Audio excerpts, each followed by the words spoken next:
Hi hello good evening నమస్తే welcome to big talk. కూటమి ప్రభుత్వం అధికారంలోకి వచ్చాక హిందూ దేవాలయాల రక్షణ పవిత్రతపై పెద్ద ఎత్తున టాక్ నడుస్తుంది. ఆలయాలకు భక్తుల సంఖ్య రోజు రోజుకు రికార్డు స్థాయిలో పెరుగుతున్నప్పటికీ దానికి తగ్గట్టుగా ఆదాయం మాత్రం పెరగడం లేదు. సరికదా తీవ్రంగా తగ్గిపోవడం ఇప్పుడు సంచలనంగా మారింది. రాష్ట్రంలో అన్ని ప్రధాన దేవాలయాల్లో కూడా ఇలాంటి విచిత్రమైన పరిస్థితి కనిపిస్తుంది. దేవుడి సొమ్ముకు రెక్కలు వస్తున్నాయా లేక పాలకుల కనుసరణలో దోపిడీ జరుగుతుందన్న అనుమానాలు కూడా బలపడుతున్నాయి. విజయవాడ దుర్గగుడిలో భక్తులు అమ్మవారికి భక్తితో సమర్పించిన కానుకలు యథేచ్ఛగా చోరీ జరుగుతున్నాయన్న వాదనలు వినిపిస్తున్నాయి. అటు పరమ పవిత్రమైన తిరుపతి పరకామణిలోనూ చోరీలు చేస్తూ కొందరు రెడ్ హ్యాండెడ్గా పట్టుబట్టడం తీవ్ర దిగ్భ్రాంతికి గురి చేస్తుంది. ఇక అనంతపురం జిల్లాలో ఏకంగా ఆలయ హుండీని ఎత్తుకెళ్లిన ఘటనలు శాంతి భద్రతలకు క్షీణకు అద్దం పడుతున్నాయి.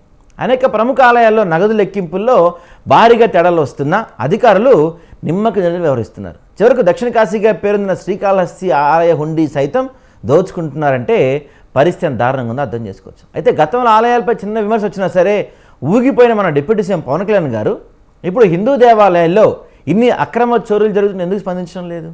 ఈ ఆలయాల దోపిడీపై ఇప్పటికే దేవాదాయ కమిషనర్కు వినతిపత్రం ఇచ్చినా త్వరలోనే న్యాయస్థానాన్ని కూడా ఆశ్రయిస్తామని భక్తులు ప్రతిపక్షాలు హెచ్చరిస్తున్నాయి. ఏపీలోని దేవాలయాల దోపిడీ ఏం జరుగుతుంది? ఎందుకంటే ఇక్కడ మనకి క్లియర్గా లెక్కతో సహా చెప్తే కనుక 2023-24లో విజయవాడ దుర్గమ్మవారి టెంపుల్ 23-24లో దాదాపు 93 లక్షల మంది భక్తులు వచ్చారు. అదే చూసుకుంటే అప్పుడు మనకు వచ్చిన ఆదాయం 156 కోట్లు. ఇక్కడ 25-26లో భక్తుల సంఖ్య పెరిగింది. భక్తులు దాదాపు 1.19 కోట్ల మంది భక్తులు వస్తే భక్తుల సంఖ్య పెరిగినప్పుడు మరి ఆదాయం పెరగాలి కదా, కానీ ఆదాయం 140 కోట్లకు తగ్గింది. అదేవిధంగా అన్నవరంలో కూడా 23-24 కాలంలో 45.50 లక్షల మంది జనం వస్తే అక్కడ 84.82 కోట్ల ఆదాయం వచ్చింది. అదే ఈ సంవత్సరం 25-26లో భక్తుల సంఖ్య ఇప్పటికే 57.87 లక్షలు వచ్చేసినప్పటికీ కూడా ఆదాయం మాత్రం గత సంవత్సరం కన్నా దాదాపుగా ఒక 2 లక్షలు తగ్గినట్టు కనపడుతుంది. ఇది ఎక్కడ అర్థం కాని విషయం. ఎందుకంటే భక్తులు పెరిగితే ఆదాయం పెరగాలి కదా, మరి భక్తులు పెరుగుతుంటే ఆదాయం తగ్గుతుంది ఏంటి? ఈ అంశంపై ఈరోజు మనం బిగ్ టాక్లో డిస్కస్ చేద్దాం. సో ముందుగా ఈ అంశం గురించి మనతో మాట్లాడడానికి వైఎస్ఆర్సీపీ రాష్ట్ర నాయకులు కారుమంచి రమేష్ గారు ఉన్నారు. రమేష్ గారు నమస్తే అండి. రమేష్ గారు వినపడుతుందా సార్? వినిపిస్తుందండి. ఇక్కడ చూసుకుంటే అంటే ఏపీలో ప్రధానంగా కూటమి ప్రభుత్వం వచ్చింది, అంటే ఎన్డీఏ కూటమి ప్రభుత్వం అధికారంలోకి వచ్చింది. దీంట్లో బీజేపీ కూడా ఒక భాగస్వామి. దట్టు పవన్ కళ్యాణ్ గారు ఆయన అనౌన్స్ చేసుకున్నారు, ఆయన అన్అపాలజెటిక్ సనాతని అని ఆయన చాలాసార్లు చెప్పుకున్నారు. అలాంటి మన ప్రభుత్వంలో ఈ ఆలయాల్లో ఇది విచిత్రమైన పరిస్థితి ఏంటి? గతంలో జనం ఉన్నప్పుడు వచ్చిన డబ్బులు జనం పెరిగితే పెరగాల్సిందే తగ్గుతున్న పరిస్థితులు కనపడుతున్నాయి. ఏపీలో ఆలయాలపైన ఆలయాల పవిత్రత పైన అనేక రకాల డౌట్స్ వస్తున్నాయి. అసలు సనాతన ధర్మ పరిరక్షకులు చెప్పుకుంటుంటారు పవన్ కళ్యాణ్ గారు, బీజేపీ అక్కడ రూలింగ్లో ఉంది. అయినా ఎందుకు జరుగుతుందండి ఇలాంటి వరుస సంఘటనలు? సార్, మీకు ప్యానల్లో ఉన్న సభ్యులకు అలాగే స్వతంత్ర టీవీ ప్రేక్షకులందరికీ వెరీ గుడ్ ఈవినింగ్ అండి. ఈరోజు రాష్ట్రంలో ఏ వ్యవస్థ చూడండి, ప్రతి వ్యవస్థ కూడా అవినీతితోటి కుళ్ళిపోయి ఎంతో దారుణమైన పరిస్థితుల్లో రెడ్ బుక్ రాజ్యాంగంలో పోలీస్ వ్యవస్థ, అలాగే ప్రతి వ్యవస్థని కూడా ప్రైవేటీకరణ చేయాలని చెప్పి చంద్రబాబు నాయుడు గారు ప్రతి వ్యవస్థని ప్రైవేటీకరణ చేయడం, ఇలా రకరకాలుగా కూడా ఈ రాష్ట్రంలో వ్యవస్థలన్నీ కూడా పాడైపోతూ కుళ్ళిపోతున్నాయి. అలాంటి వాటిలోనే మన ఇప్పుడు దేవాలయ వ్యవస్థ కూడా నాశనం చేయడానికి కంకణం కట్టుకుంది కూటమి ప్రభుత్వం. ఈ రోజున రాష్ట్రంలో కూటమి ప్రభుత్వం అధికారంలోకి రాగానే మొట్టమొదటిగా మొదలుపెట్టింది తిరుమల కల్తీ లడ్డు వ్యవహారం. ఎంత దారుణమైన పరిస్థితి అంటే అసలు అక్కడ జంతు కొవ్వు కానీ లేదా ఇతర జంతువులకు సంబంధించిన ఎటువంటి కల్తీ జరగకపోయినా సరే ఈ రోజున ఆంధ్ర రాష్ట్రానికి ముఖ్యమంత్రిగా ఉన్న వ్యక్తి ఆ రోజున 175 మంది ఎమ్మెల్యేలు ఎంపీలు వాళ్ళందరూ కూర్చున్న మీటింగ్లో కూటమి ఎమ్మెల్యేలు 164 మంది కూటమి ఎమ్మెల్యేలు కూర్చున్న మీటింగ్లో స్వయంగా ముఖ్యమంత్రి నారా చంద్రబాబు నాయుడు గారు తిరుమల లడ్డు కల్తీ జరిగింది, జంతు కొవ్వు కలిపారని చెప్పి చంద్రబాబు నాయుడు గారు జగన్మోహన్ రెడ్డి గారి మీద నిందలు మోపడం జరిగింది. ఆ రోజు నుంచే కూడా దేవాలయాల మీద చంద్రబాబు నాయుడు గారు అనేక రకాలుగా ఎన్నోసార్లు తిరుమల లడ్డు కల్తీ వ్యవహారాన్ని ఏదో ఒక విధంగా వైఎస్ఆర్ కాంగ్రెస్ పార్టీకి రుద్దాలని చెప్పి ప్రయత్నం చేశారు. ఆ తర్వాత సిబిఐ ఎంక్వైరీ జరిగింది, సుప్రీంకోర్టు సిట్ వేస్తే ఆ సిట్ వేసిన ఎంక్వైరీలో ఎక్కడా కూడా జంతు కొవ్వు అనేది కలవలేదు అనేది నిర్ద్వంద్వంగా సిట్ రిపోర్ట్ ఇవ్వడం జరిగింది. మరి ఆ రోజు నుంచే కూటమి ప్రభుత్వం క్లియర్గా దేవాలయాల మీద ఏ విధమైన మార్గంలో వెళ్తుంది అనేది మనందరం కూడా చూడటం జరిగింది. ఇక పవన్ కళ్యాణ్ గారు ఇప్పుడే మీరు చెప్పడం కూడా జరిగింది. I am un unapologetic Hindu Sanatani అని చెప్పి తిరుమల వెళ్ళి పెద్దగా అరిచిన పవన్ కళ్యాణ్ గారు ఆ తర్వాత తిరుమల లడ్డూలో కల్తీ జరిగిన వ్యవహారం కానీ ఆ తర్వాత ఎన్నో సంఘటనలు ఈ రాష్ట్రంలో రామతీర్థంలో రాముడి తల తెలుగుదేశం పార్టీ వాళ్ళు నరికిన ఆ రోజున అధికారంలో ఉన్న జగన్మోహన్ రెడ్డి గారి ప్రభుత్వం అతన్ని అరెస్ట్ చేసి జైలుకి పంపించినా సరే వీళ్ళు అధికారంలోకి వచ్చిన తర్వాత ఎవరైతే రాముడి తలను నరికారో అతనికి సీఎంఆర్ఎఫ్ చెక్ ఇచ్చిన పరిస్థితులు. అటువంటి ఆ రోజున నానాయాగి చేసిన పవన్ కళ్యాణ్ గారు ఈ రోజున ఈ రాష్ట్రంలో ఎన్నో సంఘటనలు జరుగుతున్నా సరే హిందువులపై కానీ దేవాలయాల మీద కానీ ఎన్నో సంఘటనలు జరుగుతున్నా సరే ఎక్కడా కూడా కనీసం నోరు విప్పి మాట్లాడిన దాఖలాలు లేవు. ఎందుకంటే తిరుమలలోనే అనే వైకుంఠ దర్శనం రోజున ఎంతోమంది చనిపోవడం జరిగింది. కానీ ఆ రోజున అక్కడికి వెళ్ళి పరామర్శించామని చెప్పారు. ఆ తర్వాత ఆ తిరుమలలోనే ఎన్నో ఇన్సిడెంట్స్ విమానాలు ఎగరడం కానీ ఆ పైన తిరుమల గోపురం పైన విమానాలు ఎగరడం కానీ ఆ తర్వాత టికెట్లు విజిలెన్స్ దందాలో టికెట్ల గల్లంతు కానీ లేదా దొంగ టికెట్లు అమ్ముతున్న వ్యవహారాలు కానీ లేదు ఎమ్మెల్యేలు వాళ్ళు వారి యొక్క లెటర్ హెడ్లను అమ్మేసుకుంటున్న సంఘటనలు కానీ ఇవన్నీ కూడా అనేకం బయటకు రావడం జరిగింది. కానీ ఎక్కడా కూడా ఎటువంటి చర్యలు తీసుకున్న దాఖలాలు మనకైతే కనపడలా. ఈరోజు మన టాపిక్లో భక్తుల సంఖ్య పెరుగుతుంది, ఎక్కడా కూడా దేవాలయాలకు ఆదాయం రావట్లేదు అనేది మన టాపిక్. నిజంగా ఉచిత బస్సు పెట్టిన తర్వాత ఎంతోమంది ఉచిత బస్సులో ప్రయాణం చేస్తూ దేవాలయాలకు కూడా వెళ్తున్న సంఘటనలు కూడా చాలా ఉన్నాయి. అయినా సరే ఎక్కడా కూడా దేవాలయాలకు ఆదాయాలు రావట్లేదు అనేది క్లియర్గా. ఎందుకంటే 2023-24 సంవత్సరంలో కనకదుర్గ ఆలయంలో 23-24 93.40 లక్షల మంది భక్తులు ఆ రోజున దర్శనం చేసుకుంటే ఆ రోజు వచ్చిన ఆదాయం 156.97 కోట్ల రూపాయలు మిగులు ఆదాయం వచ్చింది. కానీ 2025-26 సంవత్సరానికి వచ్చేవాడికి 1.19 కోట్ల మంది భక్తులు దర్శనం చేసుకుంటే 140.99 కోట్ల ఆదాయం మాత్రమే రావడం జరిగింది.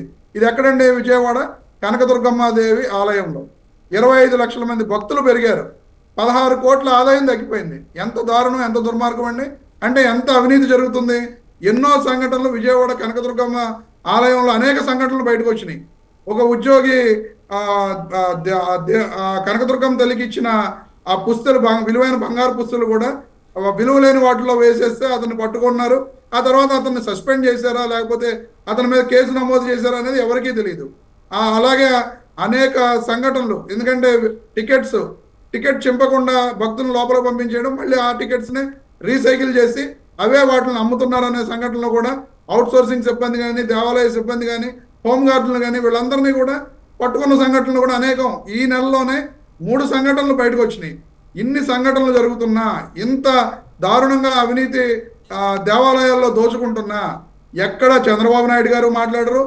నేను హిందూ సనాతని అని ముసుగు వేసుకున్న పవన్ కళ్యాణ్ గారు కూడా వీటన్నిటి మీద ఎక్కడా కూడా కనీసం మాట్లాడిన దాఖలాలు కూడా మనం చూడని పరిస్థితులు ఈ రాష్ట్రంలో ఉన్నాయి. ఇదొక్కడ కనకదుర్గమ్మ తల్లి దేవి ఆ గుడి ఒకటే కాదు, అన్నవరం దేవాలయంలో కూడా గత సంవత్సరం 2023-24 సంవత్సరంలో 45.50 లక్షల మంది భక్తులు దర్శనం చేసుకుంటే 84.82 కోట్ల ఆదాయం రావడం జరిగింది. కానీ 2025-26 సంవత్సరానికి వచ్చేవాడికి 57.87 లక్షల మంది భక్తులు దర్శనం చేసుకుంటే, అంటే సుమారు 11 లక్షల మంది భక్తులు ఎక్స్ట్రా దర్శనం చేసుకున్న వచ్చిన ఆదాయం 82.80 కోట్ల రూపాయలు మాత్రమే. అంటే సుమారు 2.5 కోట్ల రూపాయలు ఆదాయం తక్కువ రావడం జరిగింది. మరి ఒక పక్క భక్తులు పెరుగుతున్నారు, మరో పక్క ఆదాయం తగ్గిపోతుంది. ఏం జరుగుతుంది దేవాలయాల్లో అనేది కనీసం కూటమి ప్రభుత్వానికి పట్టడం లేదంటే ఎంత దారుణంగా అక్కడ ఈ రోజు వేసిన దేవాలయ కమిటీల వాళ్ళు కానీ లేదా అధికారులు కానీ ఏ విధంగా దోచుకుంటున్నారు అనేది క్లియర్ కట్ గా అందరికీ కూడా రాష్ట్ర ప్రజలందరికీ కూడా కళ్ళకు కట్టినట్లు కనిపిస్తుంది. కానీ విషయంలో కూడా ఎక్కడ చర్యలు తీసుకుంటున్నట్లుగా కానీ లేకపోతే వేరే వ్యవహారాలు కానీ మనకి ఎక్కడ కూడా కనిపించిన దాఖలాలు లేవు. దీనికి కారణాలు ఏంటి? ఎందుకు ఆలయాల్లో భక్తుల సంఖ్య పెరిగినా ఆదాయం ఎందుకు తగ్గుతుంది, మిగులు ఆదాయం ఎందుకు తగ్గుతుంది? ఆలయాలపైన విజిలెన్స్ కమిటీలు వేస్తున్నారు, చాలా కమిటీలు వేస్తున్నా, ఆలయాల పవిత్రత ఎందుకు దెబ్బతింటుంది, ఆలయాల్లో ఇలాంటి సంఘటనలు ఎందుకు జరుగుతున్నాయి? ఇలాంటి అంశాలన్నీ కూడా డిస్కస్ చేద్దాం. బిగ్ టాక్లో షార్ట్ బ్రేక్ తీసుకుందాం.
Right, back debate.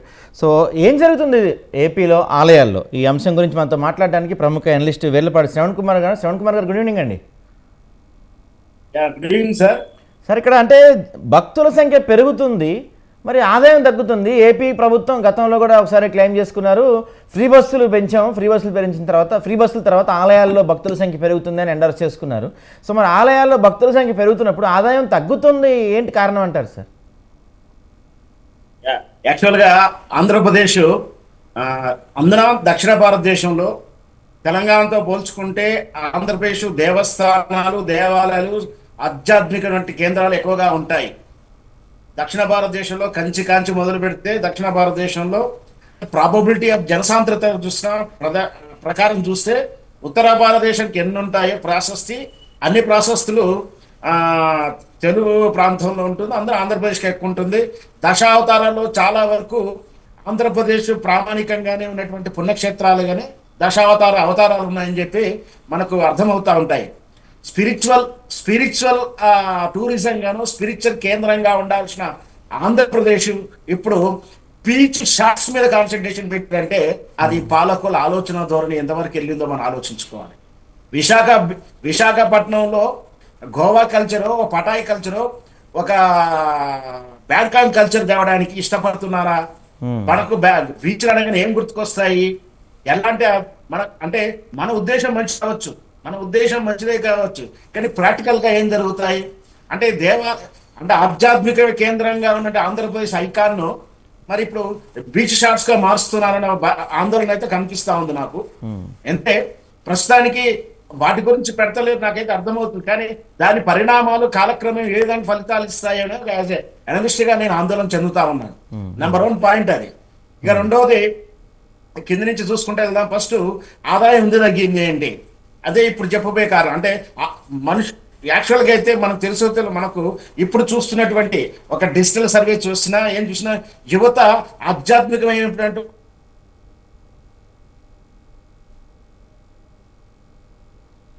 చిన్న టెక్నికల్ ప్రాబ్లం వచ్చింది. నిజంగానే అంటే ఈ మధ్యకాలంలో గతంతో పోల్చుకుంటే ఈ మధ్య యువత కొంత ఆధ్యాత్మిక వైపు ఎక్కువ మొగ్గు చూపుతున్నారు.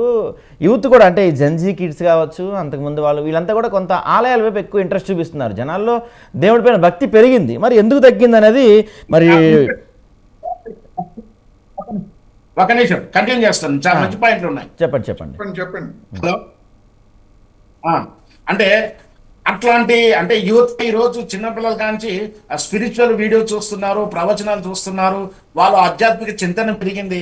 అయినా కూడా ఆదాయం పడిపోతుందంటే పాలకుల నిర్లక్ష్యం ఒకటి, పాలక మండలి దోపిడీ ఈ విధంగా ఇప్పుడు రీసెంట్ గా చూస్తున్నాం. శ్రవణ్ గారు వీడియో ఆఫ్ అయింది, వినిపిస్తుందండి? వీడియో ఆఫ్ అయిపోయింది, మీరు ఒకసారి చూడరా. వీడియో ఆఫ్ లో పెట్టారండి, కరెంట్ పోయింది. వినిపిస్తుందా? వినిపిస్తుంది, చెప్పండి. Can I continue? Can I continue? Yes చెప్పండి. అంటే ఇక్కడ ఒకవైపు ఒకనాడు దేవాలయాలలో ముస్లిం రాజులు, సుల్తాన్ రాజులు దేవాలయంలో దాడి చేసి దేవాలయ ఆస్తులను ధ్వంసం చేస్తే ఈరోజు దేవాలయంలో హిందువులే కూర్చొని ఏ విధంగా అయోధ్యలో ఏ విధంగా దోపిడీ జరుగుతున్నాయో చూసాం. గతంలో తిరుమల దేవస్థానం కూడా ఆరోపణలు వచ్చాయి. రాజకీయ నాయకులు, పాలకులు, అందులో రాజకీయాలకు సంబంధం ఉన్న వ్యక్తులు అందులో పాలక మండలిలో సభ్యులుగా కావడంతో అవినీతికి ఆస్కారాలు పెరుగుతా ఉంది. ఒకవైపు అంటే పవిత్రత ఇప్పుడు చూసాం కదా, నిన్న మన అయోధ్యలో జరిగినటువంటి విధానం చూస్తుంటే మన దేవునికి వేసే ఉండిలో వేసే డబ్బులు దుర్వినియోగం అవుతున్నప్పుడు దేవునికి చేరదని ఒక భావన పెరుగుతూ ఉంటుంది. అలాంటి ఆ భావనతో ఇట్లాంటి కానుకలు వేయడం కానీ ఇట్లాంటి వేయడంలో కూడా అపనమ్మకం ఏర్పడి ఆదాయం తగ్గుతుండవచ్చు. అంటే నేను అనేది ఏంటంటే ఆనాడు ముస్లిం రాజులు దోపిడీ చేస్తే ఈరోజు హిందువులుగా ఉండేనే వీటి ఆదాయాల మీద, వీటి శ్రద్ధ లేకుండా చేసి దీని దోపిడీకి నిర్లక్ష్యం అవ్వడానికి, దేవాలయాలు జీర్ణం అవ్వడానికి కారకులు అవుతున్నారు. మన గ్రామాల స్థాయిలో ఎన్నో దేవాలయాలు జీర్ణమైన సంగతి చూస్తా ఉన్నాం. ఈ ఆస్తులన్నీ అన్యాక్రాంతం అయిపోయాయి, భూములు అన్యాయక్రాంతం అయిపోయాయి. ఈ అన్యాక్రాంత భూమిలో మతేతరులు ఎవరు లేరు, మళ్ళీ మతం వాళ్ళే ఉన్నారు, హిందువులే ఉన్నారు. వాళ్ళు 100,000 ఎకరాలు ఇప్పటికీ కబ్జాయి గురై ఉన్నాయి. వీటన్నిటి కూడా సిస్టమేటిక్ చేసి పాలకులు తేవాల్సిన సమయంలో దేవాదాయ శాఖ గురించి కన్సల్టెంట్ చేయాల్సిన విషయంలో దేవాదాయ శాఖని కానీ దేవాలయాలు ఉన్నటువంటి పవిత్ర లడ్డూలను కూడా రాజకీయంలోకి లాక్కొచ్చుకొని పవిత్రం చేయడం వలన ఇట్లాంటి భావజాలం, అంటే దేవుని మీద అపనమ్మకం, దేవుని కానుక దేవునికి చేరవదంటే చేరదేమోనంటే ఆలోచనతో బహుశా ఆ భక్తులు కానుకలు వేయడం తగ్గించారేమో, లేదా వేసిన కానుకలు ఎంట్రీ అవ్వట్లేదేమో, ఇవి కూడా దిక్కు తేలాల్సిన విషయం ఉంది. ఖచ్చితంగా రాజకీయాల నుంచి, రాజకీయ నాయకుల నుంచి ఇక్కడ పాలక మండలి సభ్యులుగా ఎన్నుకునే విధానాన్ని తీసివేయాలి ఫస్ట్. టీడీపీ ఎక్కడో నిరుద్యోగులకు అంటే టీడీపీ రాజకీయ మారింది ఈ మంత్రుల దేవాదాయ కమిటీ మెంబర్లన్నీ కూడా రాజకీయంగా మారకుండా కేవలం భక్తులకు భక్తి శ్రద్ధలతో పనిచేసే వాళ్ళకి మాత్రం రావాలి. అప్పుడు కొంచెం దీంట్లో మార్పు వస్తుందని ఉద్దేశం అండి. కంటిన్యూ. చెప్పండి. ఇదండి మొత్తం మీద రాజకీయాల నుంచి దూరం చేయాలి, దేవాలయాన్ని, దేవాలయ పాలక మండలిని శ్రద్ధ పెట్టాలి. బీచ్ షాట్స్ కన్నా దేవాలయాల ఆధ్యాత్మిక స్పిరిచువల్ మీద కాన్సన్ట్రేట్ చేయాలి. పబ్లిసిటీ కోసం కుంభమేళాలు ఆమేళాలు నిర్వహించడం కాదు, వైఫల్యాలు జరగకుండా చూడాలి. భగవద్గురు మంత్ర ఆరాధన పెరగాలి. పాపభీతి పెరిగితేనే లోకంలో శాంతి పద్ధతులు ఉంటాయి.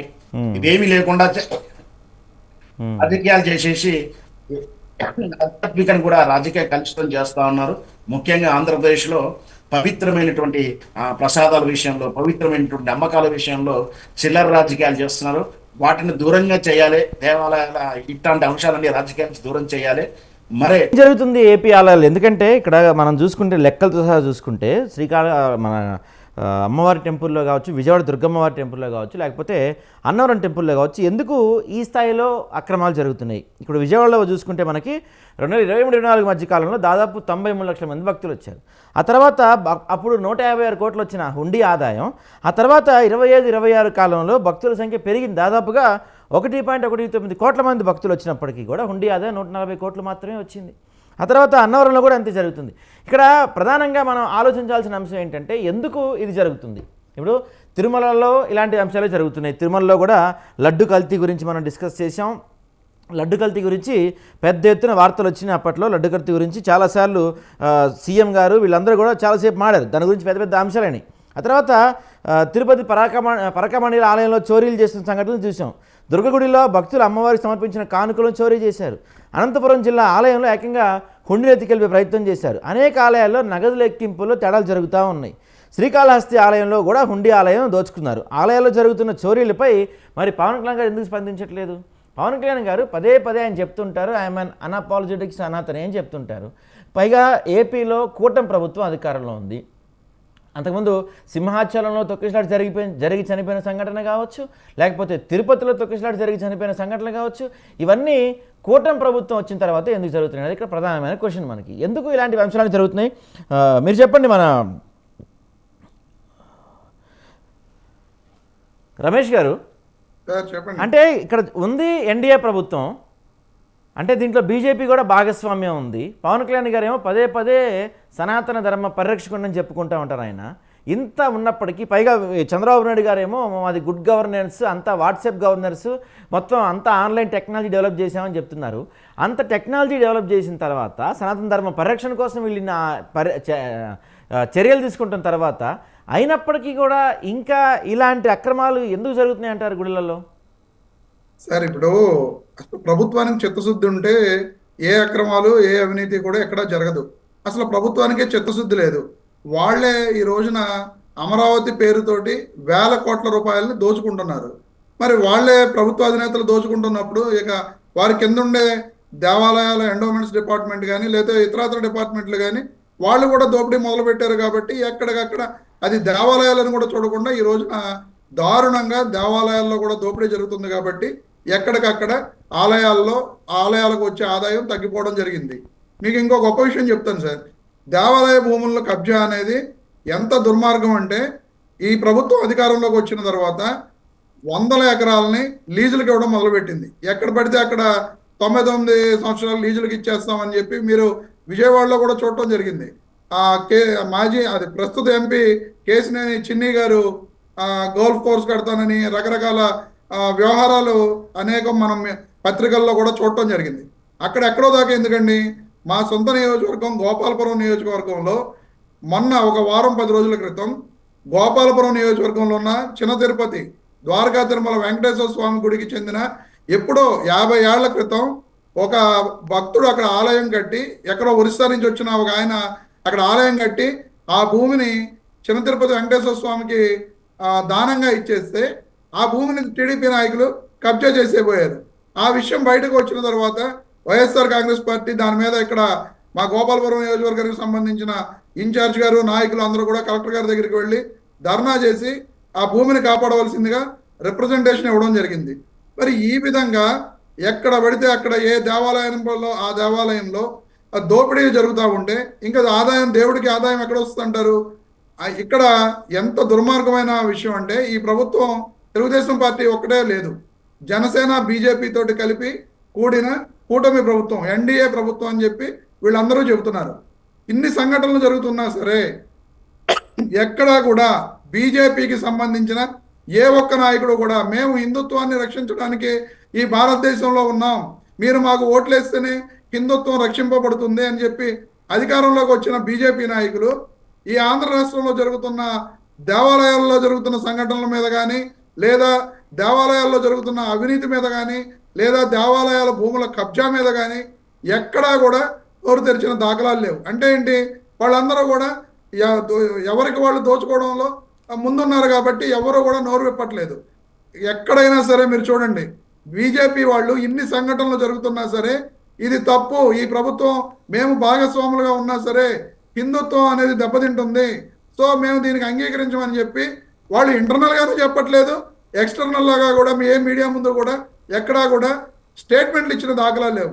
అదే వైఎస్ఆర్ కాంగ్రెస్ పార్టీ జగన్మోహన్ రెడ్డి గారు అధికారంలో ఉంటే ఏదన్నా చిన్న సంఘటన జరిగితే దాన్ని పెద్దగా రచ్చ చేసేసి జగన్మోహన్ రెడ్డి గారు క్రిస్టియన్, దాని గురించి హిందుత్వ పెను ప్రమాదంలో పడిపోతుంది, హిందుత్వాన్ని కావాలని జగన్మోహన్ రెడ్డి గారు అవహేళన చేస్తున్నారు, ఈ రకంగా హిందువుల్లో ఒక విధమైన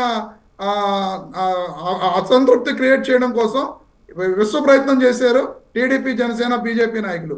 ఈ రోజు వాళ్ళు అధికారంలో ఉన్నా సరే, ఇన్ని సంఘటనలు జరుగుతున్నా సరే ఏ ఒక్క సంఘటన మీద కూడా బీజేపీ నాయకులు నోరు విప్పకపోవడం సిగ్గుచేటని చెప్పి మనం చెప్పుకోవాలి.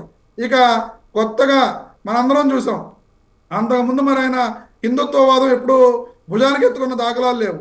కానీ తిరుమల తిరుపతి లడ్డు వ్యవహారం ముందుకు తీసుకొచ్చేటప్పటికి తిరుపతి వెళ్ళిపోయి జనసేన అధినేత నేటి ఉప ముఖ్యమంత్రి పవన్ కళ్యాణ్ గారు ఐఆమ్ అన్ అనాపలాజిటిక్ సనాతని హిందూ అని చెప్పి అరిచి, మామూలుగా కాదు ఊగిపోతూ అరిచి ఆయన రకరకాలుగా జగన్మోహన్ రెడ్డి గారిని లేకపోతే వైఎస్ఆర్ కాంగ్రెస్ పార్టీ ప్రభుత్వాన్ని అనేక రకాలుగా దూషించడం జరిగింది. దూషించిన వ్యక్తి ఈ రోజున రాష్ట్రంలో అనేక సంఘటనలు, మీకు కొన్ని సంఘటనలు నేను చెప్తాను. 13 ఏప్రిల్ 2026 తిరుచానూరు అమ్మవారి ఆలయం వద్ద టీడీపీ నేతలు పార్కింగ్ ఫీజు వసూళ్ల దందా మొదలుపెట్టారు. అక్కడ ఉన్న భక్తులు పోలీసులకి, అధికారులకి కంప్లైంట్ చేసినా సరే కనీసం పట్టించుకోలేదు. డైరెక్ట్గా టీడీపీ నేతలే పార్కింగ్ ఫీజులు వసూలు చేసేసుకుని అక్కడ ఉన్న భక్తుల మీద దాడులు చేసి గాయపరిచారు. కానీ ఎక్కడ చర్యలు తీసుకున్న దాఖలాలు లేవు. 14 జూన్ 2025 తిరుపతి జిల్లా తిరుచానూరు సమీపంలో శ్రీ ఆదివాసీ అమ్మవారి ఆలయం ధ్వంసం చేయడం జరిగింది. కానీ ఎక్కడా కూడా పవన్ కళ్యాణ్ గారు మాట్లాడిన దాఖలాలు లేవు. అలాగే 16 డిసెంబర్ 2025 సింగనమల నియోజకవర్గంలో శ్రీ దుర్గాంజనేయ స్వామి ఆలయం మూసివేసి ఆలయ పూజారిపై దౌర్జన్యం చేస్తే అక్కడ ఉన్న టీడీపీ నాయకులు వాళ్ళందరూ పాపం ఆలయ పూజారి అనంతపురం కలెక్టరేట్ వద్దకు వెళ్ళి కలెక్టరేట్ ఎదురుగుండా నిరసన తెలియజేశాడు. కానీ ఎక్కడా కూడా పవన్ కళ్యాణ్ గారు, బీజేపీ నాయకులు నోరు విప్పిన దాఖలాలు లేవు. అలాగే మనకందరికీ తెలుసు, తిరుమలలో ఆ రోజున వైకుంఠ ఏకాదశి రోజున చనిపోయిన సంఘటన, ఆ తర్వాత ఎన్నో సంఘటనలు జరిగినాయి. అక్కడ కూడా విజిలెన్స్ విచారణలో అనేక టికెట్ల వ్యవహారం కానీ, దొంగ టికెట్లు పట్టుకోవడం కానీ, ఈ మధ్యన కూడా తిరుమలలో దొంగ టికెట్లు పట్టుకున్నారు. మొన్న కూడా ఒక 50-60 లక్షల రూపాయలు దొంగ టికెట్లు మాకు ఇచ్చారని చెప్పి కొంతమంది భక్తులు అక్కడికి వస్తే మాకు సంబంధం లేదని చెప్పి పోలీసు వారు వాళ్ళందరినీ కూడా నెట్టివేసిన పరిస్థితులను కూడా మేము విచారణ చేస్తామని చెప్పి ఎక్కడా కూడా విచారణ ఏం చేశారో, ఎవరిని పట్టుకున్నారో ఎవరికీ తెలియదు. అంతేకాదు జగన్మోహన్ రెడ్డి గారి ప్రభుత్వంలో పరకామణి విషయంలో ఏదో 72,000 రూపాయలు దొంగతనం జరిగిందని చెప్పి ఆ రోజున ఆ వ్యక్తి మీద కేసు పెట్టి అతని దగ్గర నుంచి 14 కోట్ల రూపాయలు రికవరీ చేసి తిరుమల తిరుపతి దేవస్థానంకు రాపిస్తే ఆ తర్వాత 1 కోటి రూపాయల బంగారాన్ని ఇదే పరకామణిలో ఎత్తేసినా సరే ఆ వ్యక్తికి ఇదే ఆ అధికారులు కానీ టీడీపీ ప్రభుత్వం కానీ స్టేషన్ బెయిల్ ఇచ్చి పంపించి ఈ రోజు వరకు దాన్ని రికవరీ చేశారో లేదో కూడా భక్తులు ఎవరికీ తెలియదు. అంటే ఈ ప్రభుత్వంలో పరకామణి దొంగతనం జరిగితే దొంగతనం జరిగినట్లుగా కూడా ఎక్కడ ఏ మీడియా మాట్లాడదు, ఎవరూ పట్టించుకోరు. బీజేపీ వారు ఇళ్లలో దాక్కుంటారు, పవన్ కళ్యాణ్ గారు నోరు మూసు కూర్చుంటారు. అదే జగన్మోహన్ రెడ్డి గారి ప్రభుత్వంలో జరిగితే ఇక వాళ్ళు ఇష్టం వచ్చినట్లుగా నోరు తెరిచి ఏం మాట్లాడాలో ఏం మాట్లాడకూడదు అనేది కూడా లేకుండా ఎంతసేపు జగన్మోహన్ రెడ్డి గారు క్రిస్టియన్ కాబట్టి ఈ విధంగా హిందుత్వాన్ని పునరాలోచన చేయడానికి ఆయన ఇది చేస్తున్నారని చెప్పి ఒక్క నిమిషం రమేష్ గారు, ఒక్క నిమిషం. మనతో పాటు టీడీపీ నాయకులు ఉప్పలపాటి శ్రీనివాస్ గారు ఉన్నారు. శ్రీనివాస్ గారు నమస్తే అండి. శ్రీనివాస్ గారు చెప్పండి. నమస్తే, చెప్పండి. సరే, ఇక్కడ అంటే ఈ కూటమి ప్రభుత్వం వచ్చిన తర్వాత ఆలయాల్లో భక్తులు పెరుగుతున్న హుండీ ఆదాయం, మిగులు ఆదాయం తగ్గుతుంది. మన దుర్గగుడిలో కావచ్చు, లేకపోతే అన్నవరంలో కావచ్చు. ఏంటి ప్రధాన కారణం సార్ వీటికి? విషయం స్పష్టంగా చెప్తున్నాను సార్. కూటమి ప్రభుత్వం వచ్చిన తర్వాత ఏ గుళ్ళో ఎక్కడ కూడా అన్యాయాల అక్రమాలు జరగడంలా ఉండిలన్నీ ట్రాన్స్పోర్ట్ జరుగుతూ ఉంది. ఉండిలంతా కూడా సీసీ కెమెరాల ద్వారా అన్ని పర్యవేక్షణ జరుగుతూ ఉంది. ఎక్కడ ఎటువంటి అన్యాయం జరగలేదు. వైసీపీ ప్రభుత్వంలో తిరుమలలో డాలర్ని కనపడలా ఎక్కడ పోయి తెలీదు. అంతా అమెరికన్ డాలర్ దూరేశారు. 1 year గా మాకు డాలర్లు వస్తున్నాయి ఇప్పుడు తిరుమలకి. అంటే మా ప్రభుత్వం, కూటమి ప్రభుత్వం ఏ దేవాలయం సరే ట్రాన్స్పోర్ట్లో కూర్చొని ఈఓ కానీ జేఓ కానీ కూర్చొని చేస్తున్నారు. పరకామణి నీట్గా ఉంటుంది. ఎటువంటి అన్యాయాలకు అక్రమాలకు తవ్వలేదు. పాలక మండలి ఒప్పుకోరు. ఎట్టి పరిస్థితుల్లో సభ్యంగా పరిపాలన జరుగుతూ ఉంది. రాష్ట్రంలో దేవాలయాలు కూడా యథాశయంగా వీఐపీ దర్శనం పక్కన పెట్టేసి సామాన్యులకు అందుబాటులో చిన్న వాళ్ళని అందరికి దర్శనం కల్పిస్తున్నారు. ఉండి ఆదాయం పెంచుతున్నారు. ఇక్కడ అన్ని దేవాలయాలు ఉండి ఆదాయం పెరిగింది. దుర్గుడి కావచ్చు, తిరుమల కావచ్చు, అనేక గుళ్ళు కూడా ఈరోజు బాగా పెరిగాయి. కాబట్టి ఇవన్నీ అభియోగాలు కేవలం ఎక్కడ కూడా ఎటువంటి అనేది జరగలేదు. దీన్ని కూడా ప్రభుత్వంగా ఖండిస్తున్నాం. ఏదైనా ప్రూఫ్ ఉంటే మీరు చూపించారు కానీ ఇలాగ అభియోగాలు చేయాలని దుమ్మెత్తి పెట్టని ఖండిస్తున్నాం. వైసీపీ వాళ్ళు చేస్తున్న ప్రయత్నాన్ని దయచేసి ఇటువంటి దుర్మార్గమైన మాటలు మాట్లాడండి. దేవుడి దగ్గర పవిత్రంగా ఉండాలా. దేవుడికి ప్రసాదాలు తీసుకునే విషయం కానీ అన్న ప్రసాదాలు కానీ అన్ని కూడా చాలా సాటిస్ఫైడ్గా ఉన్నాయి. ఎందుకంటే గతంలో లడ్డు కల్తీ జరిగింది, ప్రసాదాల కల్తీ జరిగింది. తిరుమలలో అనేక శ్రీశైలం ప్రాజెక్టులో కూడా జరిగింది. ఈ విధంగా అటువంటి సమస్య, అటువంటి పరిస్థితి లేదు. చాలా శుద్ధంగా భక్తులకు అందుబాటులో ప్రసాదాలు అన్ని కూడా ట్రాన్స్పోర్ట్గా జరుగుతున్నాయి. ఇది కూడా స్వచ్ఛంగా ఉంది.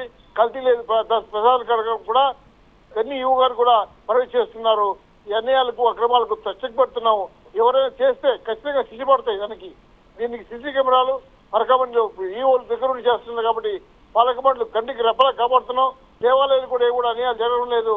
ఇవి కేవలం అభియోగాలు మాత్రమే కానీ ఎక్కడ ఏ గుళ్ళో కానీ భక్తులకి అందుబాటులో దేవుడు ఉన్నాడు కానీ వీఐపీలు అందుబాటులో లేదని స్పష్టంగా చెబుతున్నాం. కాబట్టి ఈ అభియోగాలు మేము తీవ్రంగా వ్యతిరేకిస్తున్నాం సార్. హలో, వినిపిస్తుంది, చెప్పండి సార్. వినిపిస్తుంది. తిరుమలలో కానీ, శ్రీశైలం కానీ, దుర్గమ్మ గుళ్ళో కానీ ఎక్కడైనా సరే నిధులు పెరిగాయి. ఇప్పుడు ఉండి కలెక్షన్ కూడా పెరిగింది. ఇవి కేవలం అభియోగాలు మాత్రమే. చెప్తున్నాం. అభియోగాలు చెప్పడం వల్ల ఉపయోగం లేదు. ఈ అభియోగాలు చెప్పి చాలా విసిగిపోయారు. దేవుడి దగ్గర ప్రసాదాలు కానీ ఎన్ని చెడు కూడా కూటమి ప్రభుత్వం వచ్చిన తర్వాత పాలక మండలి మరి ఇన్ని చేస్తే శ్రీనివాస్ గారు ఇన్ని చర్యలు చేపడితే హుండీ ఆదాయం ఎందుకు తగ్గిందండి? దాని సమాధానం చెప్పండి. ఏమండి ఇన్ని చర్యలు చేపడుతున్నప్పుడు హుండీ ఆదాయం తగ్గడానికి కారణం ఏంటి? తిరుమలలో ఉండి పెరిగింది సార్. తిరుమల కాదు, దుర్గగుడి, ఇంకా మనకి అన్నవరం, కనకదుర్గ గుడి, అన్నవరం. భక్తులు వాళ్ళ స్వచ్ఛ కోసం వాళ్ళు దర్శనం చేస్తారు. అన్నవరం కావచ్చు, దుర్గుళ్ళు కావచ్చు, ఉండి ఆదాయం పెరిగింది. తగ్గింది నువ్వు చెప్తున్నా మీకు. ఉండి ఆదాయం తగ్గిందని లెక్కలు సార్ చెప్తున్నారండి. డిపార్ట్మెంట్ వాళ్ళే డైరెక్ట్ లెక్కలు ఇచ్చారండి. ఇప్పుడు సీజన్ కాదు, పిల్లలంతా స్కూల్కి వెళ్తారు. ఇంటర్మీడియట్ స్కూల్ ఓపెన్ చేశారు. అన్ సీజన్ లో గుళ్ళు ఎప్పుడు కూడా ఆదాయాలు ఉండవు. సీజన్ లో మాకు మంచి ఆదాయం ఉంది కదా. అన్ని దేవాలయం పగటిబందిగా బందోబస్తులు తిరుగుతున్నాయి కదా. పరకామణి విషయంలో కావచ్చు, డబ్బుల విషయంలో కావచ్చు, కానుకల విషయంలో కావచ్చు జాగ్రత్తలు తీసుకుంటున్నాం. ఇటువంటి పరిస్థితుల్లో ఏ గుళ్ళో కూడా అదే జరగదని అన్ని ఆదాయాలు పెంచేదని ప్రయత్నం చేస్తున్నాం. కాబట్టి ఇవి కేవలం అభియోగాలు మాత్రమే చెప్తున్నాం సార్. రైట్ అండి, ఖండిస్తున్నాం సార్. రైట్ అండి, థ్యాంక్ యూ అండి. సో దీంతో మనతో మాట్లాడడానికి ప్రముఖ విశ్లేషకులు మస్తాన్ రావు గారు ఉన్నారు. నమస్తే అండి మస్తాన్ రావు గారు. నమస్తే. సార్ అంటే ప్రధానంగా మనం మాట్లాడుకుంటే కూటమి ప్రభుత్వం అంటే ఎన్డీఏ గవర్నమెంట్ నడుస్తుంది ఇక్కడ, ఎన్డీఏ అధికారంలో ఉంది, దట్ మీన్స్ బీజేపీ అధికారంలో ఉంది ఇక్కడ. దాంతోపాటుగా పవన్ కళ్యాణ్ గారు తనకు తాను సనాతన ధర్మం పరిరక్షకుడిగా ఆయన చాలాసార్లు ప్రొజెక్ట్ చేసుకుంటున్నారు. ఇక్కడ అంటే దేవాలయాలకి వాటికి పెద్ద పీట వేస్తాం. ఆంధ్రప్రదేశ్లో సహజంగా భక్తులు ఎక్కువ ఉంటారు, ఆలయాలకు వెళ్ళే వాళ్ళు ఎక్కువ ఉంటారు. దక్షిణ భారతదేశంలోనే అత్యంత ప్రముఖమైన క్షేత్రాలు మనకి ఆంధ్రప్రదేశ్లో ఉంటాయి. ఇలాంటి చోట్ల అత్యంత ప్రముఖమైన దుర్గా అమ్మవారి టెంపుల్లో కావచ్చు, లేకపోతే అనవరంలో కావచ్చు, జనాలు పెరిగినా కూడా హుండీ ఆదాయం తగ్గుతుందని ఇక్కడ ప్రధానంగా వినిపిస్తున్న ఆరోపణ. అంటే హుండీ ఆదాయం పక్కదారి పడుతుందా, లేకపోతే ఇందాక టీడీపీ నాయకులు చెప్పినట్టు జనాలు హుండీలో డబ్బులు వేయడం మానేశారా? అంటే ఒకటి మీరు అన్నట్లు అంటే తిరుపతిలో ఆదాయం తగ్గినట్టయితే నాకు లేదు. తిరుపతిలో లేదండి. సింహాచలంలోను అన్నవరం దుర్గమ్మ టెంపుల్ పరకామణిలో లాగా ఎవరో డబ్బులు తీసుకెళ్తా దొరికిపోయారు అనేది చూసాం ఇవాళ పేపర్లో కూడా చూసా. ఆ దేవుడే పట్టించినట్టుగా ఆ రబ్బరు బ్యాండ్లు లూజ్ అవడంతో అవి కంకి దగ్గర పడిపోయి ఉన్న పరిస్థితి. సో నేననేది ఏంటంటే ఖచ్చితంగా దేవాలయాల్లో కొంత భక్తుల సౌకర్యాల విషయంలో నిర్లక్ష్యం కనిపిస్తుంది అనేది మనం ఇప్పుడు చెప్పాలి. ఎందుకంటే గతంలో పోల్చుకుంటే ఇప్పుడు డిజిటల్ టెక్నాలజీ వచ్చిన తర్వాత మరింత మెరుగ్గా సౌకర్యాలు ఉండాల్సింది పోయి గంటలు వేచి ఉండాల్సిన పరిస్థితి ఈ రోజు కూడా భక్తులు అసౌకర్యంగా భావిస్తూ ఉన్నారు. ఎందుకంటే గతంలో తిరుపతి దేవస్థానం కావచ్చు, అంటే ఇప్పుడు భక్తులు కూడా రద్దీ పెరిగినప్పటికీ కూడా ఇప్పుడున్న టెక్నాలజీ వాడుకొని వాళ్ళందరికీ కూడా సౌకర్యవంతంగా చేయాల్సింది పోయి కొంత ఆ సౌకర్యాల విషయంలో ముందు చూపుతో వ్యవహరించలేకపోవడం వల్ల రకరకాల గతంలో చూసాం మనం. శ్రీవారి దగ్గర తొక్కిసలాట కావచ్చు, సింహాచలంలో గోడ పడిపోయిన అంశం కావచ్చు, ఇలాంటివన్నీ కూడా జరుగుతున్న పరిస్థితి. సో నేననేది ఏంటంటే ఖచ్చితంగా పవన్ కళ్యాణ్ గారు సనాతన ధర్మం అని చెప్పినప్పటికీ కూడా దానికి దేవాదాయ శాఖకి సంబంధించి ఆనం రామనారాయణ రెడ్డి గారు ఉన్నారు. ఆయన ఈ విషయంలో ప్రత్యేక చర్యలు తీసుకోవాల్సిన అవసరం అయితే కనిపిస్తూ ఉంది. ఆయన తరచూ వెళ్ళటం కానీ, ఆ దేవాలయాలు విజిట్ చేయటం కానీ, ఇవన్నీ కూడా. అయితే ఇక్కడ మీరు అన్నట్టు పవన్ కళ్యాణ్ గారు సనాతన ధర్మం ఎక్కడ మనం ప్రస్తావించాలంటే ఆయన ఒక ప్రతిపాదన చేశారు. అసలు ఈ దేవాలయాలను కానీ ఈ హిందూ ధర్మ పరిరక్షణకు సంబంధించి ఏవైతే ఉన్నాయో ఇవన్నీ కూడా ఆగమ శాస్త్ర నియమాల ప్రకారం ఆయా దేవాలయాల్లో జరుగుతున్నాయా లేదా, సో పూజారులకి ఏ విధమైన స్వామివార్లకి ఎట్లాంటి కైంకర్యాలు జరుగుతూ ఉన్నాయి, అవన్నీ కూడా సంస్కృతి సాంప్రదాయాలకు అనుగుణంగా జరుగుతున్నాయా లేదా, సో భక్తులకు ఎలాంటి సౌకర్యాలు వీటిని మెరుగుపరచడం కావచ్చు, సో హిందూ ధర్మ పరిరక్షణ విషయంలో చర్యలు తీసుకోవడం కావచ్చు, అన్యమత ప్రచారం విషయంలో కూడా మనం జాగ్రత్తలు తీసుకోవడం, ఇవన్నీ జరగాలంటే ఏంటంటే హిందూ ధర్మ పరిరక్షణ బోర్డు ఒకటి ఏర్పాటు చేయమన్నాడు. అంటే మఠాధిపతులు కేవలం ఏంటంటే మనం రాజకీయాలకి ఎవరైతే తావిస్తూ ఉంటారో వాళ్ళని ఆ చైర్మన్లుగా లేకపోతే ప్రత్యామ్నాయంగా అతనికి ఎమ్మెల్యే సీట్ ఇవ్వకపోతే, ఎంపీ సీట్ ఇవ్వకపోతే, మంత్రి ఇవ్వకపోతే ఇక్కడ తీసుకొచ్చి ఆ చైర్మన్ గాను, అటు టిటిడి చైర్మన్ గాను, లేకపోతే అన్నవరం చైర్మన్ గాను, లేకపోతే దుర్గా గుడి చైర్మన్ గాను, ఇట్లాగా ప్రముఖ దేవాలయాలు ఒకటని కాదు, మనకి జిల్లాల్లో ఉన్న ప్రముఖ దేవాలయాల్లో కూడా ఆ విధంగా రాజకీయ నాయకులతో నింపేస్తా ఉన్న పరిస్థితి. అలా కాకుండా ఆధ్యాత్మిక భావాలు ఉన్న వాళ్ళతో కనుక ఇట్లాంటి సర్వీస్ మోటివ్, భక్తి భావం, ఆధ్యాత్మికత ఉట్టిపడే వాళ్ళు ఎవరైతే ఉంటారో వాళ్ళని డైరెక్టర్లుగా కానీ, సభ్యులుగా కానీ, ధర్మకర్తల మండలి సభ్యులుగా కానీ, చైర్మన్లుగా కానీ నియమించడం ద్వారా మీరన్నీ ఇట్లాంటివన్నీ కూడా అరికట్టడానికి వీలుంటాయి. సో వాళ్ళు కూడా సేవాభావంతో ఉంటారు కాబట్టి అక్కడేదో దోచుకుందామనో, దాచుకుందామనో, లేకపోతే భక్తుల సౌకర్యం మనకేం పట్టిందనో అనే అవకాశాలు కూడా ఉండవు. సో ఖచ్చితంగా ఆ దిశగా ప్రభుత్వం చేయాల్సిన అవసరం ఉంది. ఇంకోటి ఏంటంటే ఇక్కడ చెప్పాల్సింది ఏంటంటే హిందూ ధర్మ పరిరక్షణ విషయంలో కొంత ఇటీవల కాలంలో మత మార్పిడులు కూడా పెద్ద ఎత్తున జరుగుతాయి. దాని మీద కూడా ఆందోళన వ్యక్తం చేస్తున్న పరిస్థితి. దానికి కొన్ని రాజకీయ పార్టీలు కూడా ఆ మత మార్పిడులను ప్రోత్సహించే విధంగా వ్యాఖ్యలు చేయటం, వాళ్ళకి మద్దతు పలకటం, సో వాళ్ళ అధికారంలో ఉన్నప్పుడు ఏ విధంగా అయితే వాళ్ళకి సంబంధించిన ఆదాయం వాళ్ళకి నెలవారీగా వాళ్ళకి పంపిణీ చేయటం, ఇవన్నీ కూడా ఈ దేవాలయాలకి భక్తులు రాక తగ్గిద్దానికి కారణం కూడా ఈ మత మార్పుల్ని ప్రోత్సహించడం కూడా చెప్పాలి బలవంతంగా. అంటే ఎవరైనా స్వచ్ఛందంగా మతం మారితే మనమేం అనలేం, ఎందుకంటే రాజ్యాంగం హక్కు కల్పించింది. కానీ కొంతమందిని బలవంతంగా చేయటం, ఇతర మతాలను ముఖ్యంగా హిందూ మతాన్ని అవహేళన చేసే విధంగా కొంతమంది ప్రయత్నించడం, ఇవి మనం చూసాం. మనం ఈ రావణ్ అనే అతను రాముడిని, సీతని, ద్రౌపదిని ఏ విధంగా తోలనాడాడో మనం చూసిన పరిస్థితి కూడా ఉంది. సో ఇలాంటివన్నీ కూడా రాష్ట్రంలో ఎక్కువగా అవుతూ ఉన్నాయి. దీన్ని అరికట్టాలంటే ఏంటంటే అన్య మతాలు అంటే ఎవరు ఏ మతం గురించి అయినా ప్రచారం చేసుకోవచ్చు, కానీ పరమతాన్ని అవహేళన చేయటమో లేకపోతే తోలనాటమో చేయకూడదు. సో ఇలాంటివన్నీ కూడా భక్తులు దేవాలయాలకి రాకడం మీద కొంత ప్రభావం చూపించే అంశాలుగా కూడా నేను చెప్తాను. సో ప్రశాంతయుతమైన వాతావరణం ఉండాలి, భక్తులు వచ్చేటట్టు ఉండాలి, భక్తులు సరైన సమయంలో ఎక్కువగా వెయిట్ చేయకుండా దర్శనం జరిగేలాగా చూడాలి. ప్లస్ దర్శనాలకు సంబంధించి కూడా ఎక్కువ రుసుము గతంలో చూసాం. ఒక ఆయన చేయమనిగా పెడితే వై 200 1500 చేయండి, వై 300 3000 చేయండి అని ఆయన ఇంట్లో ఏదో ఆయన కన్నా కూర్చోబెట్టాలి. ఆయన భక్తులను కూర్చోబెడతారు చూసారా 24 గంటల పాటు. ఆ 24 గంటల పాటు ఆయన్ని వాళ్ళ కుటుంబ సభ్యులను కూడా ఆ విధంగా కూర్చోబెట్టినప్పుడు భక్తుల యొక్క ఇబ్బందులు తెలిసాయి. అలాంటి వాళ్ళని పెట్టడం కూడా ఇలాంటి దౌర్భాగ్యకర పరిస్థితులు దేవాలయాల్లో ఏర్పడటానికి కారణంగా కూడా నేను చెప్తాను. సరే మస్తాన్ గారు, అంటే ఇప్పుడు మనకి ఫిగర్స్ సహా కనపడుతున్నాయి. దేవాలయాల్లో మిగులు ఆదాయం తగ్గుతుంది, దేవాలయాలపై కొంత చిన్నచూపు జరుగుతుంది, పక్కదారి పట్టేస్తున్నాయి అని చెప్పి జరుగుతుంది. ఏం చేస్తే అంటే ఎందుకంటే చంద్రబాబు నాయుడు గారు మొదటి నుంచి కూడా కొంత అక్కడే కాదు సార్, అక్కడే కాదు, ఒకటి చెప్తాను నేను. ఇప్పుడు జిల్లాల్లో ప్రధాన దేవాలయాలు, ఆ దేవాలయాలకి మనం వెళ్ళాలంటే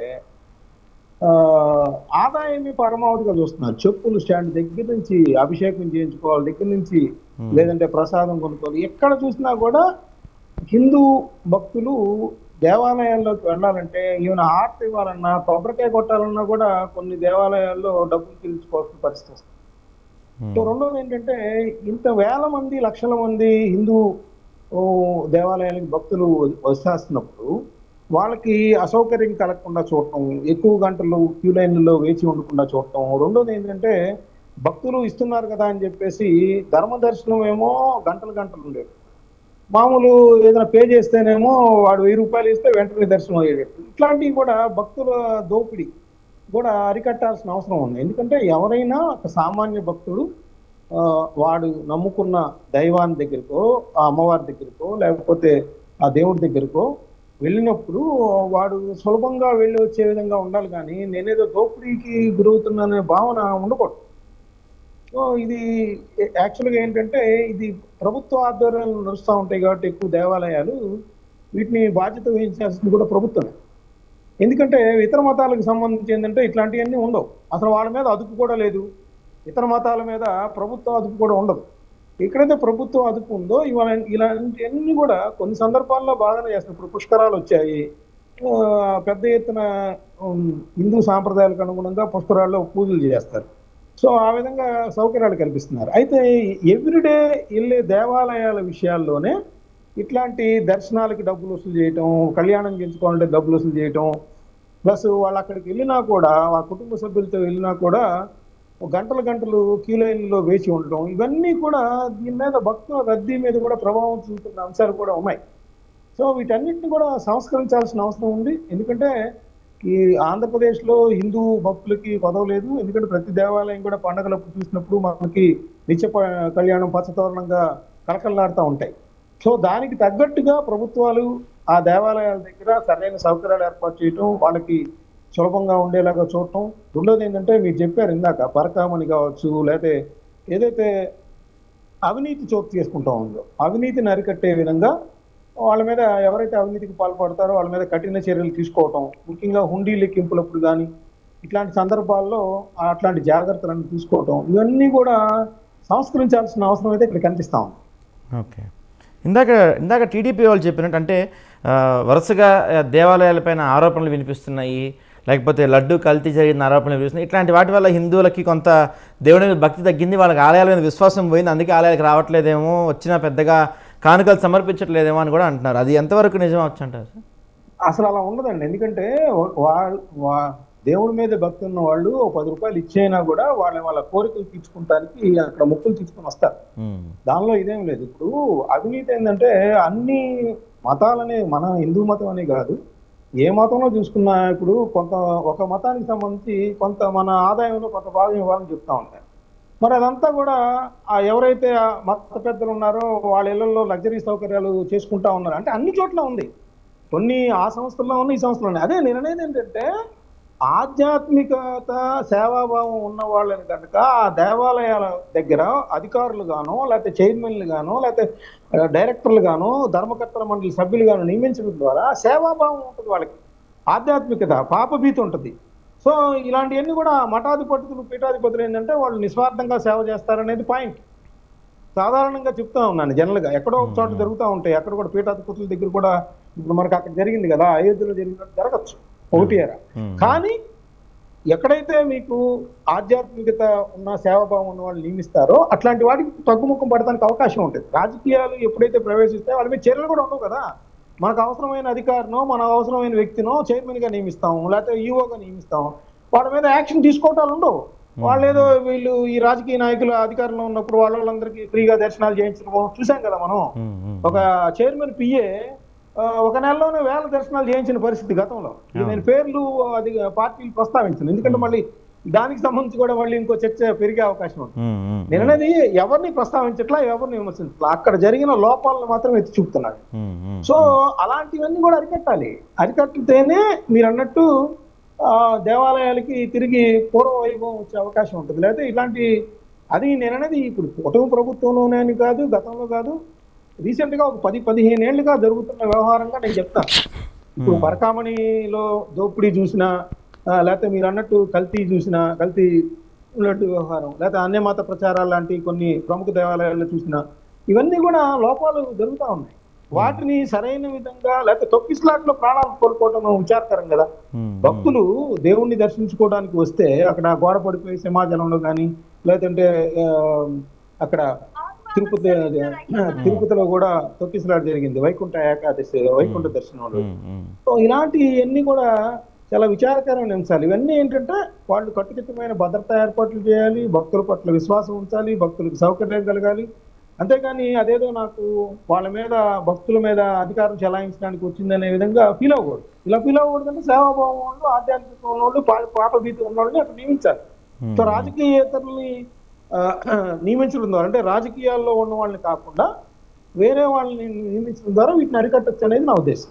ఓకే ఓకే రమేష్ గారు, మీరు చెప్పండి. అంటే ఆలయాల్లో కేవలం డబ్బుల సంపాదనే ధ్యేయంగా పెట్టుకున్న ప్రభుత్వం కనిపిస్తుంది. ఎందుకంటే బయట చెప్పుల స్టాండ్ దగ్గర నుంచి లోపల దేవుడి శటకోపం పెట్టాలని ప్రతి దగ్గర డబ్బులు ఓన్లీ డబ్బులే కనపడుతున్నాయి. ఆదాయాల్ని ప్రధాన ఆదాయ వనరుగా మార్చుకుంటున్నారు ఈ ప్రభుత్వాలని చెప్తున్నారు. అంటే ఈ పరిస్థితులు ఇలానే కొనసాగితే నిజంగానే దేవాలయాలపైన వాటిపైన భక్తులకి కొంత భక్తి తగ్గే అవకాశం ఉండొచ్చు అంటారా? సార్ ఇప్పుడు చెప్పుల స్టాండ్ దగ్గర నుంచి శటకోపం పెట్టే వరకు కూడా ప్రతి చోట కూడా డబ్బులు వసూలు అనేది కామన్ అయిపోయింది. మనం భక్తితోటి శటకోపం పెట్టినప్పుడు వేసే డబ్బులు కాకుండా చెప్పుల స్టాండ్ దగ్గర చెప్పులు పెడితే డబ్బులు, నెక్స్ట్ కొబ్బరికాయ కొట్టే చోట కొబ్బరికాయ కొట్టాలంటే డబ్బులు, ఈ రకంగా రకరకాలుగా ఆలయాల్లో ఈ సంస్కృతి అనేది పెరిగిన మాట వాస్తవం, ఎవరు కాదనలేని నగ్న సత్యం. సరే, ఇక ఎన్ని జరిగినా ఏం జరిగినా మనం భక్తితోటి దేవుడి దగ్గరికి వెళ్తాం. ఆ దేవుడి మీద భక్తితోటి మనం ఎంత ఇవ్వాలనుకుంటామో అంత ఇచ్చి ఆ దేవుడికి మనం దీవించమని చెప్పి వస్తాం. కానీ ఎక్కడ ఏం జరుగుతుందంటే ఈ మనం దేవుడి మీద దీవించమని చెప్పి వేసే కానుకలు కానీ ఇవి కానీ దోపిడీ జరుగుతున్నాయి. ఎందుకంటే మనం చూసాం, ఇప్పటివరకు టాపిక్ ఏంటంటే భక్తులు పెరుగుతున్నారు, ఎక్కడా కూడా ఆదాయం తగ్గిపోతుంది. 2023-24లో ఉన్న భక్తులకి ఇప్పుడు భక్తులకి 15-16 లక్షలు 20 లక్షల భక్తులు తేడా వస్తున్నా సరే కోట్లాది రూపాయల ఆదాయం తగ్గిపోతున్న విషయం మీద మనం మాట్లాడుతున్నాం. భక్తులు పెరిగినప్పుడు ఆదాయం పెరగాలి, కానీ ఎందుకు తగ్గుతుంది? అవినీతి జరుగుతుంది కాబట్టి తగ్గుతుంది. మస్తాన్ రావు గారు మాట్లాడుతూ పవన్ కళ్యాణ్ గారు సనాతన బోర్డు గురించి మాట్లాడారు ఇలాగా అని చెప్పి చెప్పడం జరిగింది. పవన్ కళ్యాణ్ గారు మొట్టమొదట్లో తిరుపతి లడ్డు కల్తీ విషయం వచ్చినప్పుడు ఈ బోర్డు గురించి మాట్లాడారు. ఈ రోజు ఆయన ఉప ముఖ్యమంత్రిగా ఉండి మళ్ళీ ఎప్పుడైనా ఎక్కడైనా ఒక్కసారైనా సరే కేబినెట్ మీటింగ్ లో అనేక సార్లు పాల్గొన్న వ్యక్తి ఒక్కరోజైనా సరే ఈ సనాతన బోర్డుని మనం పెట్టాలి అని చెప్పిన దాఖలాలు ఇప్పటి వరకు మనం అయితే చూడాల. అంటే ఆయన బయటకు వచ్చే మాట్లాడే మాటలు వేరు, లోపల మాట్లాడే మాటలు వేరు అనేది క్లియర్ గా మనకు అర్థమవుతుంది. ఆయన దేవాదాయ శాఖ మంత్రి ఆనం రామనారాయణ రెడ్డి గారు ఆయన చూడాలి అని చెప్పి చెప్పడం జరిగింది. మరి హోంశాఖ గురించి పవన్ కళ్యాణ్ గారు మాత్రం హోంశాఖ విషయాల్లో దూరిపోయి నేను హోంశాఖ మంత్రిని అయితే అలా ఉంటుంది ఇలా ఉంటుంది అని మాట్లాడతారు. మరి దేవాదాయంలో అవినీతి జరుగుతున్నప్పుడు నేను దేవాదాయ శాఖ మంత్రిని అయితే ఇలా ఉంటుంది అని చెప్పి ఎందుకు మాట్లాడరు? అంటే ఆయన సెలెక్టివ్ గా కొన్ని విషయాలు మాత్రమే తీసుకుంటారు, కొన్ని విషయాల్ని రాజకీయాల కోసం తీసుకుంటారు అనేది మనందరికీ కూడా అర్థమవుతుంది. ఇంకో విషయం ఏంటంటే మస్తాన్ రావు గారు మాట్లాడుతూ ఒక చైర్మన్ గారు ఎవరు 200 పెంచండి 2000 పెంచండి అని చెప్పి మాట్లాడారు. ఒక చైర్మన్ గారు పిఏ కోట్లాది రూపాయలు దోచేశారు అని చెప్పారు. పాపం నేను ఇంకో చెప్పలేదండి, చైర్మన్ గారు దోచేశారని చెప్పలేదు. ఇంకో చైర్మన్ గారు వేలాది మంది దర్శనాలు చేయించారని కాదు సార్, చెప్పారు. మీరు నేను కోట్లాది విశ్లేషకులుగా రూపాయలు దోచానని బ్యాలెన్స్డ్ గా చెప్పలేదు. మాట్లాడితే నేను. ఎవరికి ఇబ్బంది లేదు.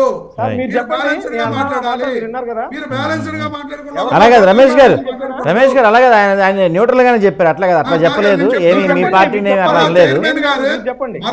మరో గుడి చైర్మన్ మీరు ఎట్లా గారి చెప్తారు అట్లా? భార్యతో మీ కాకుండా నోట్లో నుంచి వచ్చిన మాట అంటే ఎట్లా? రాసులేల వీడియో బయటకు వస్తే అరే, మరో మరి చైర్మన్ గారు ఏ గుడి ఏంటో నాకు రైట్ తెలియదు. రైట్ రైట్ అండి, రైట్ రమేష్ గారు, రైట్ అండి, రైట్. మొత్తానికైతే ఏపీలో భక్తుల సంఖ్య పెరుగుతున్నా ఉండి ఆదాయం తగ్గుతుంది, దేవాలయాల్లో మిగిలిన ఆదాయం తగ్గిపోతుంది అనేది ప్రధాన ఆరోపణ. పవన్ కళ్యాణ్ గారు గతంలో అనేక సందర్భాల్లో చెప్పారు, మనకి దేవాదాయ శాఖ మంత్రి ఉన్నారు, అయినప్పటికీ కూడా ఎందుకు ఆలయాల్లో తగ్గుతుంది, ఆలయాల మిగులు రావడం ఎందుకు తగ్గుతుంది అంటే ఆలయాల్లో విపరీతంగా అవినీతి జరుగుతుంది, అవినీతి పెరిగిపోతుంది కాబట్టి ఆలయాలు ఇలాంటి పరిస్థితి ఏర్పడటానికి కారణం అవుతుందని చెప్తున్నారు. ఇది వాళ్ళ బిగ్ టాక్లో అంశం. రేపటి బిగ్ టాక్లో మళ్ళీ కలుసుకుందాం. కీప్ వాచింగ్ స్వతంత్ర టీవీ. Thank you.